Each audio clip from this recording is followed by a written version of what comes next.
गुणवत्ता का उसमें हम उसके फ़ोटो लेने का भी विकल्प आता, उसके माध्यम से भी ट्रैक कर पाएंगे कि उसका उपयोग हो रहा है, लगा हुआ है कि नहीं। टीएलएम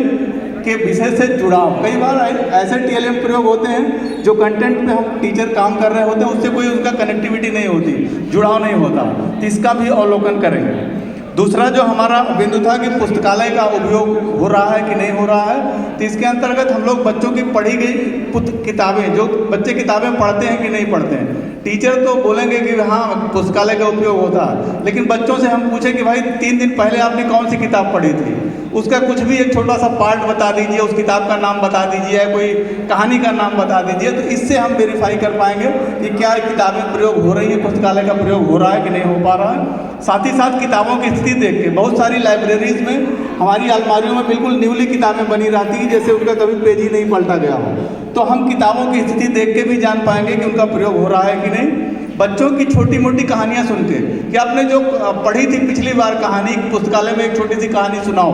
या खुद हम एज ए शिक्षक उनको एक छोटी सी कहानी सुन के मोटिवेट कर रहे हैं कि ऐसी कहानी अगर आप और जानना चाहते हो तो अपने स्कूल की किताब जो आपकी लाइब्रेरी है उसमें जाओ, इसमें ऐसी कहानियाँ पढ़ने को मिलेंगी, ऐसी कविताएं मिलेंगी। तो ये उसके उपयोग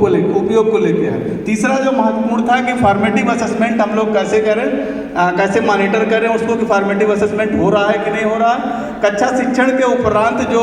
एलओज, जो जिन भी एलओज पे काम हो रहा होता लर्निंग आउटकम पे, उससे जुड़े सवाल हम लोग अवलोकन के दौरान, खासकर जब शिक्षक अपना शिक्षण का काम पूरा कर लेता है उस दौरान बच्चों से बातचीत के दौरान ही ऐसे सवालों को पूछ सकते हैं। साथ ही हमारा जो सरल ऐप अभी आ रहा है वो फॉर्मेटिव असेसमेंट के लिए ही है, उस ऐप का भी प्रॉपर उपयोग करके हम लोग